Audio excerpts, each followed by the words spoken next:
नमस्कार दोस्तों, आज सुनिए गीता में श्री कृष्ण भगवान के कुछ उपदेश। श्री कृष्ण कहते हैं कि सत्य जो कि वास्तविकता और स्थायित्व है कभी समाप्त नहीं होता है। असत्य जो कि भ्रम और अस्थायी है का कोई अस्तित्व नहीं है। ज्ञानी वह है जो दोनों के बीच अंतर कर सके। सत्य और असत्य की जटिलता को समझने के लिए कई संस्कृतियों में रस्सी और सांप की कहानी को अक्सर उद्धृत किया जाता है। एक आदमी शाम को घर वापस पहुंचा और पाया कि उसके घर के प्रवेश द्वार पर एक सांप कुंडली मारे बैठा है, लेकिन वास्तव में यह बच्चों द्वारा छोड़ी गई रस्सी थी जो हल्के अंधेरे में सांप की तरह दिख रही थी। यहाँ रस्सी सत्य और सांप असत्य का प्रतीक है। जब तक उसे सत्य यानी रस्सी का बोध नहीं हो जाता, तब तक वह असत्य यानी कल्पित सांप से निपटने के लिए कई रणनीतियां अपना सकता है। वह उस पर डंडे से हमला कर सकता है या भाग सकता है, या उसकी वास्तविकता परखने के लिए मशाल दिया जला सकता है। जब हमारी धारणा असत्य की होती है तो सर्वोत्तम रणनीतियां और कौशल व्यर्थ हो जाते हैं। असत्य का अस्तित्व सत्य से होता है, जैसे रस्सी के बिना सांप का अस्तित्व नहीं है। चूंकि असत्य का अस्तित्व सत्य के कारण है, यह हमें किसी बुरे सपने की तरह प्रभावित कर सकता है जो हमारे शरीर को नींद में पसीने से तरबतर कर सकता है। असत्य की पहचान के लिए श्री कृष्ण द्वारा दिया गया परख का तरीका यह सिद्धांत है कि जो अतीत में मौजूद नहीं था और भविष्य में नहीं होगा। यदि हम इंद्रियजन्य सुख का उदाहरण लेते हैं तो यह पहले भी नहीं था और कुछ समय बाद नहीं होगा। दर्द और अन्य सभी मामलों में भी ऐसा ही है। इस संबंध में संकेत यह है कि असत्य समय में मौजूद है, जबकि सत्य शाश्वत में। सत्य अंतरात्मा है जो शाश्वत है, और अहंकार असत्य है जो अंतरात्मा के समर्थन से खुद को बनाए रखता है। जिस दिन हम रस्सी रूपी आत्मा की खोज कर लेते हैं, तब सांप रूपी अहंकार अपने आप गायब हो जाता है। श्री कृष्ण कहते हैं कि सत्य जो कि वास्तविकता और स्थायित्व है कभी समाप्त नहीं होता है। असत्य भ्रम और अस्थायी है जिसका कोई अस्तित्व नहीं है। श्री कृष्ण हमें उस पर चिंतन करने के लिए कहते हैं जो अविनाशी है और जो सभी में व्याप्त है। सृष्टि के बारे में लोकप्रिय और आसान समझ यह है कि यह रचनाकार का काम है, लेकिन श्री कृष्ण रचनात्मकता की इशारा करते हैं जो एक निरंतर विकासोन्मुख शक्ति है। उदाहरण के लिए वह बीज से अंकुरण का कारण बनता है। अंकुर और बीज दोनों रचनाएं नष्ट हो सकते हैं, लेकिन रचनात्मकता नहीं। यह अथक रूप से काम करती है और चारों ओर व्याप्त है। जबकि सृष्टि समय से बंधी है, रचनात्मकता समय से परे है। सृष्टि जन्म लेती है और मृत्यु के बाद समाप्त हो जाती है, जबकि रचनात्मकता अविनाशी है। रचनात्मकता वास्तविक करता है क्योंकि यह सृष्टि की रचना करता है। यह अनुभूति और भावनाएं पैदा करता है। यह हमारे शरीर और मन जैसे भौतिक रूपों को बनाता है। ज्ञान और स्मृति हमेशा अतीत की होती है, और सृजन जो कर्मफल है भविष्य में होता है। रचनात्मकता हमेशा वर्तमान में होती है। रचनात्मकता ज्ञान और बुद्धि का उपयोग करने की क्षमता है जो इंद्रियों द्वारा अनुभव की जाने वाली सुखद और अप्रिय संवेदनाओं को अवशोषित करती है और उनमें स्वतंत्र प्रतिक्रिया करती है। हमारी इंद्रियां केवल सृजन को महसूस करने में सक्षम है, और रचनात्मकता का एहसास करने के लिए उनको पार करने की जरूरत है। बोध के द्वारा व्यक्ति उसके साथ जुड़ सकता है, लेकिन उसका मालिक नहीं बन सकता। खुशी का सबसे अच्छा क्षण वो होता है जब हम रचनात्मकता के साथ जुड़ जाते हैं, चाहे वो हमारे पेशे में हो या हमारे निजी जीवन में। एक कर्मयोगी के लिए किसी एक कौशल में महारत से यह आसानी से प्राप्त किया जाता है, जबकि हमारी वास्तविक प्रकृति रचनात्मकता है। हम आमतौर पर सृजन के साथ अपनी पहचान बनाने की कोशिश करते हैं। सृष्टि के साथ यह मिथ्या तादात्म्य हमें कर्ता का भ्रम होता है जो अहंकार का स्रोत है। जिस क्षण हम रचनात्मकता के साथ पहचान करते हैं, हम रचनात्मकता को चारों ओर देख सकते हैं। ऐसा करने के लिए श्री कृष्ण हमें दूसरों को अपने में और खुद को दूसरों में देखने के लिए कहते हैं, और अंत में उन्हें हर चीज में और हर जगह देखने के लिए कहते हैं। श्री कृष्ण अर्जुन से कहते हैं, कोई समय भूत वर्तमान या भविष्य ऐसा नहीं है जब आप, मैं और युद्ध के मैदान में मौजूद ये राजा लोग नहीं थे या नहीं रहेंगे। वह आगे कहते हैं कि शाश्वत जीव जो अविनाशी है कि भौतिक पक्ष का नाश होना निश्चित है और इसलिए आगे की लड़ाई अवश्य लड़ी जानी चाहिए। इस शाश्वत जीव को कई नामों से जाना जाता है, जैसे कि आत्मा या चैतन्य। श्री कृष्ण उसी को देही कहते हैं।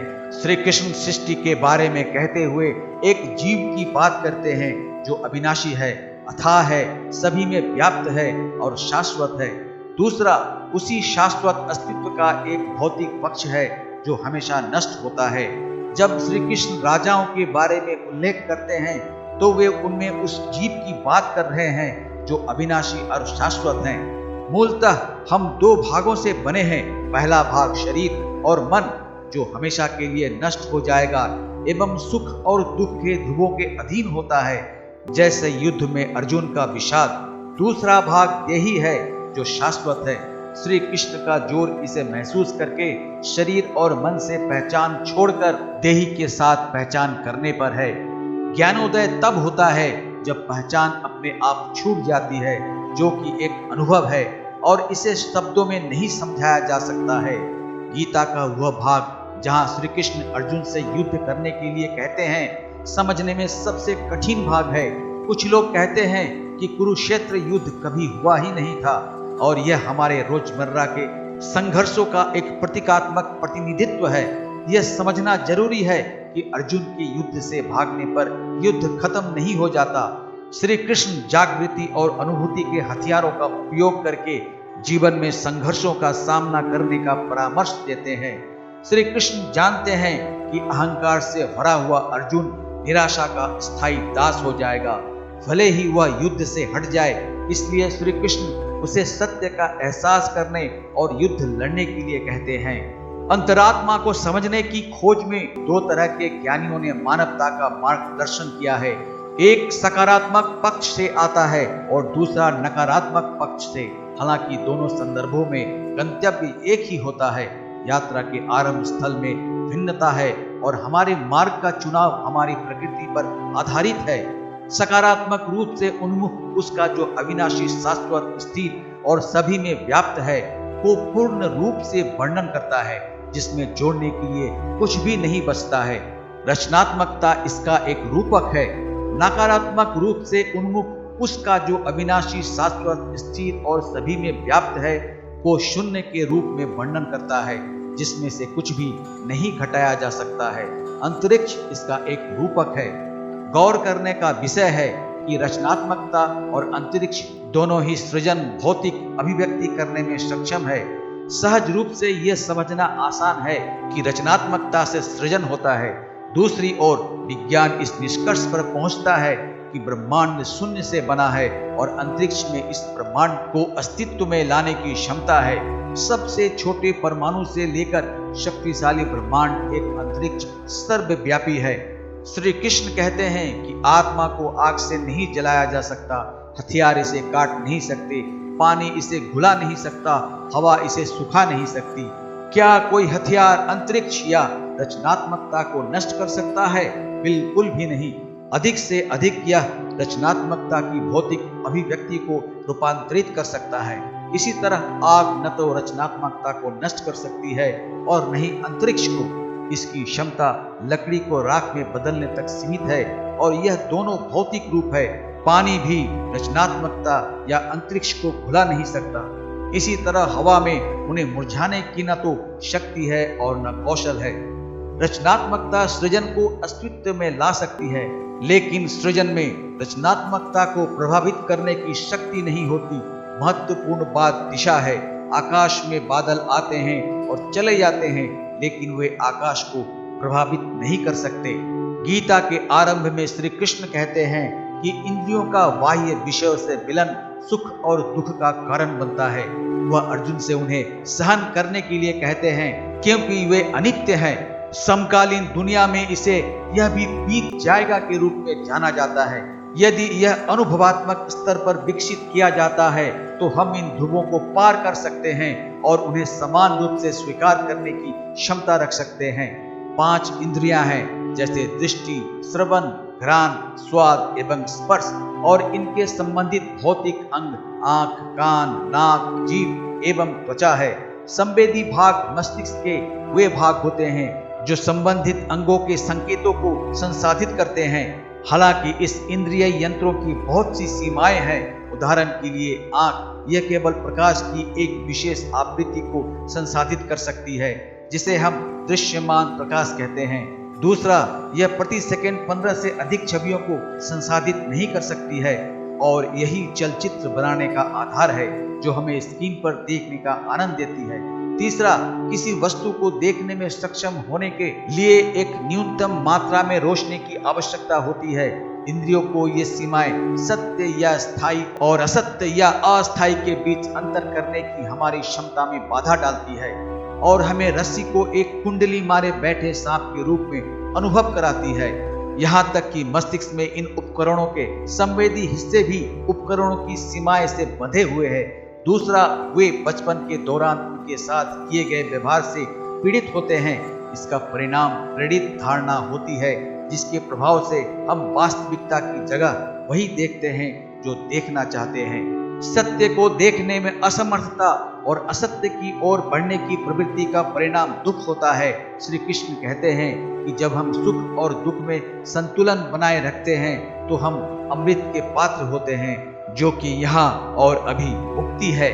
श्री कृष्ण अर्जुन से कहते हैं कि आत्मा अव्यक्त, अकल्पनीय और विकार रहित है। जब यह बात समझ में आ जाती है तो भौतिक शरीर के लिए शोक करने की कोई जरूरत नहीं रहती। श्री कृष्ण यह भी कहते हैं कि सभी प्राणी अपने जन्म से पहले अव्यक्त थे। वे अपने जन्म और मृत्यु के बीच प्रकट होते हैं और अपनी मृत्यु के बाद एक बार फिर अव्यक्त हो जाते हैं। इसे समझने के लिए कई संस्कृतियां समुद्र और लहर का उदाहरण देते हैं। सागर अव्यक्त का प्रतिनिधित्व करता है और लहर प्रकट का प्रतिनिधित्व करती है। समुद्र में कुछ समय के लिए लहरें उठती हैं और वे अलग अलग आकृति, आकार, तीव्रता आदि में दिखाई देती हैं। अंत में लहरें जहां से उठी थी वापस उसी समुद्र में विलीन हो जाती है। हमारी इंद्रियां केवल व्यक्त यानी तरंगों को ही समझने की क्षमता रखती है। इसी तरह एक बीज में वृक्ष बनने की क्षमता होती है। बीज में वृक्ष अव्यक्त रूप में है। यह प्रकट होकर एक पेड़ के रूप में विकसित होने लगता है। कई बीज पैदा करने के बाद यह अंततः खत्म हो जाता है। व्यक्त यह है जिसे इंद्रियां अपनी सीमित क्षमताओं के साथ समझ सकती है। आधुनिक युग में हमारी इंद्रियों की क्षमताओं को बढ़ाने के लिए वैज्ञानिक उपकरण भी उपलब्ध है। खुर्दबीन, माइक्रोस्कोप, दूरबीन आंखों की देखने की क्षमता को बढ़ाने के लिए है। एक्सरे मशीन रोशनी की अलग अलग आवृत्तियों में चीजों को आंखों से देखने में सक्षम बनाती है। लेकिन श्री कृष्ण कहते हैं यह अव्यक्त, अकल्पनीय है, जिसका अर्थ है कि वैज्ञानिक उपकरणों की सहायता से भी हमारी इंद्रियां इसे समझने में हमारी मदद नहीं करेगी। मन अव्यक्त की कल्पना करने में असमर्थ है क्योंकि मन भी इंद्रियों का एक समुच्चय मात्र है। हमारी तरह अर्जुन ने भी अपनी पहचान मानव शरीर से की क्योंकि उन्हें इससे परे का कोई एहसास या अनुभव नहीं था। श्री कृष्ण अर्जुन को अव्यक्त के बारे में बताकर उसकी सोच में एक आदर्श बदलाव लाने की कोशिश करते हैं। अर्जुन जैसे विद्वान को यह समझने के लिए स्वयं भगवान की आवश्यकता पड़ी, इसलिए हम कोई अपवाद नहीं है। श्री कृष्ण कहते हैं कि आत्मा ना मरती है और ना मारी जाती है और अज्ञानी ही अन्यथा सोचते हैं। यह अजन्मा, नित्य, अविनाशी, सनातन और पुरातन है। श्री कृष्ण यह भी कहते हैं कि जिस प्रकार हम नए वस्त्र पहनने के लिए पुराने वस्त्रों को छोड़ देते हैं, ठीक उसी प्रकार आत्मा भौतिक शरीरों को बदल देती है। एक वैज्ञानिक संदर्भ में इसे ऊर्जा संरक्षण के नियम एवं द्रव्यमान और ऊर्जा की अंतर परिवर्तनीयता के सिद्धांत द्वारा अच्छी तरह से समझाया जा सकता है। यदि ऊर्जा को आत्मा का प्रतीक माना जाता है तो भगवान श्री कृष्ण के वचन बिल्कुल स्पष्ट हो जाते हैं।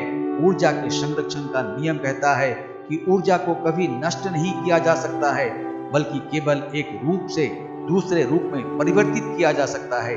उदाहरण के लिए थर्मल पावर स्टेशन थर्मल ऊर्जा को बिजली में परिवर्तित करते हैं। एक बल्ब बिजली को प्रकाश में बदलता है तो यह सिर्फ रूपांतरण है, कोई विनाश नहीं है। एक बल्ब का एक सीमित जीवन काल होता है। जब यह फ्यूज हो जाता है तो इसे एक नए बल्ब से बदल दिया जाता है। लेकिन बिजली अभी भी बनी हुई है। यह उसी तरह है जैसे हम नए कपड़ों के लिए पुराने को छोड़ देते हैं। हमारे लिए मृत्यु एक अनुमान है, अनुभव नहीं। हमारी समझ यह है कि हम सभी एक दिन मर जाएंगे और हम इसका अनुमान तब लगाते हैं जब हम दूसरों को मरते हुए देखते हैं। हमारे लिए मृत्यु का अर्थ है शरीर का अचल हो जाना और इंद्रियों का काम करना बंद हो जाना। हमारे पास अपनी शारीरिक मृत्यु के बारे में जानने या उसका अनुभव करने का कोई तरीका नहीं है, सिवाय इसके कि हम जो अनुमान लगाते हैं कि मृत्यु हम सभी के लिए निश्चित है। हमारा जीवन मृत्यु और उससे जुड़े भय के इर्द गिर्द घूमता है। भगवान श्री कृष्ण कहते हैं कि बाकी सब कुछ संभव है, लेकिन मृत्यु कोई संभावना नहीं है। यह सिर्फ एक भ्रम है। जब कपड़े खराब हो जाते हैं तो वे हमें तत्वों से नहीं बचा सकते हैं और हम उन्हें नए के साथ बदल देते हैं। इसी तरह जब हमारा भौतिक शरीर अपने कर्तव्यों का पालन करने में असमर्थ होता है तो उसे बदल दिया जाता है। श्री कृष्ण कहते हैं, कुछ इस आत्मा को चमत्कार के रूप में देखते हैं, कुछ इसे चमत्कार के रूप में बोलते हैं, अन्य लोग इसे चमत्कार के रूप में सुनते हैं और फिर भी इसे कोई नहीं जानता। कोई नहीं एक प्रेक्षक को संदर्भित करता है जो प्रेक्षित आत्मा को समझने के लिए अपनी इंद्रियों का उपयोग कर रहा है। भगवान श्री कृष्ण कहते हैं कि जब तक इन दोनों के बीच दूरी है तब तक प्रेक्षक आत्मा को नहीं समझ सकता है। एक बार एक नमक की गुड़िया समुद्र का पता लगाना चाहती थी और उसने अपनी यात्रा शुरू की। प्रचंड तरंगों के माध्यम से यह समुद्र के गहरे हिस्सों में प्रवेश करती है और धीरे धीरे इसमें घुलने लगती है। जब तक यह सबसे गहरे भाग में प्रवेश करती है तब तक यह पूरी तरह से घुल जाती है और समुद्र का हिस्सा बन जाती है। कहा जा सकता है कि यह स्वयं सागर बन गई है और नमक की गुड़िया का कोई अलग अस्तित्व नहीं है। प्रेक्षक नमक की गुड़िया प्रेक्षित महासागर बन गई है जो अनिवार्य रूप से विभाजन को समाप्त कर एकता लाना है। नमक की गुड़िया हमारे अहंकार के समान है जो हमेशा हमें अपनी संपत्ति, विचारों और कार्यों के जरिए वास्तविकता से अलग रखने की कोशिश करता है। अनिवार्य रूप से कोई भी व्यक्ति कोई नहीं या सामान्य नहीं रहना चाहता है, लेकिन यात्रा एकता और एकात्मकता की है। यह तभी होता है जब अहंकार नमक की गुड़िया की तरह अपना अस्तित्व खो देता है। इसका अर्थ है कि हमारे पास जो कुछ भी है, वस्तु और विचार दोनों को दांव पर लगा देना। यह वह मात्रा है जहां मंजिल तब हासिल होती है जब हम खत्म हो जाता है, जहां मैं मेरा छोड़ने योग्य उपकरण है, न कि पहचान के। सुख दुख के ध्रुवों के शिखर पर हमें निरअहंकार की झलक मिलती है। बोध के इन क्षणों में हमें इस बात की झलक मिलती है कि हम क्या हैं और इससे कोई फर्क नहीं पड़ता कि हम क्या जानते हैं, हम क्या करते हैं और हमारे पास क्या है। श्री कृष्ण स्वधर्म के बारे में बताते हैं और अर्जुन को सलाह देते हैं कि क्षत्रिय होने के नाते उन्हें लड़ने में संकोच नहीं करना चाहिए, क्योंकि यह उनका स्वधर्म है। श्री कृष्ण गीता की शुरुआत उससे करते हैं जो शाश्वत, अव्यक्त और सभी में व्याप्त है। इसे आसानी से समझने के लिए आत्मा कहा जाता है। फिर वह स्वधर्म के बारे में बात करते हैं जो उससे एक कदम पहले है और बाद में वह कर्म के बारे में कहते हैं। अंतरात्मा की अनुभूति की यात्रा को 3 चरणों में विभाजित किया जा सकता है। पहला चरण है हमारी वर्तमान स्थिति, दूसरा है स्वधर्म का बोध और अंत में अंतरात्मा तक पहुंचना। वास्तव में हमारी वर्तमान स्थिति हमारे स्वधर्म, अनुभवों, ज्ञान, स्मृतियों और हमारे अस्थिर मस्तिष्क द्वारा एकत्रित धारणाओं का एक संयोजन है। जब हम अपने आप को अपने मानसिक बोझ से मुक्त करते हैं तो स्वधर्म धीरे धीरे स्पष्ट हो जाता है। क्षत्रिय क्षत और त्रय का संयोजन है। क्षत का अर्थ है चोट और त्रय का अर्थ है सुरक्षा देना। क्षत्रिय वह है जो चोट से सुरक्षा देता है। इसका सबसे अच्छा उदाहरण एक माँ का है जो गर्भ में बच्चे की रक्षा करती है और बच्चों की तब तक रक्षा करती है जब तक कि वे अपने पांव पर खड़े नहीं हो जाते। तो वह पहली क्षत्रिय है जिनसे हम अपने जीवन में मिलते हैं। वह अप्रशिक्षित हो सकती है और उसे बच्चे की देखभाल का अनुभव नहीं हो सकता है, लेकिन यह स्वाभाविक रूप से उसे आता है। यह प्रकृति स्वधर्म की झलक है। एक बार एक गुलाब का फूल एक सुंदर कमल के फूल को देखकर विस्मित हो गया और कमल बनने की इच्छा पालने लगा, लेकिन कोई उपाय नहीं है कि वह कमल बन जाए। जैसे गुलाब अपनी क्षमता से अलग होना चाहता है, ऐसे ही प्रवृत्ति हमारे भीतर भी है, जिसकी वजह से हम अर्जुन के विषाद की तरह दुख पाते रहते हैं। गुलाब अपना रंग, आकृति और आकार बदल सकता है, लेकिन फिर भी गुलाब ही रहेगा जो उसका स्वधर्म है। आज बस इतना ही, मिलते हैं अगली वीडियो में, तब तक नमस्कार।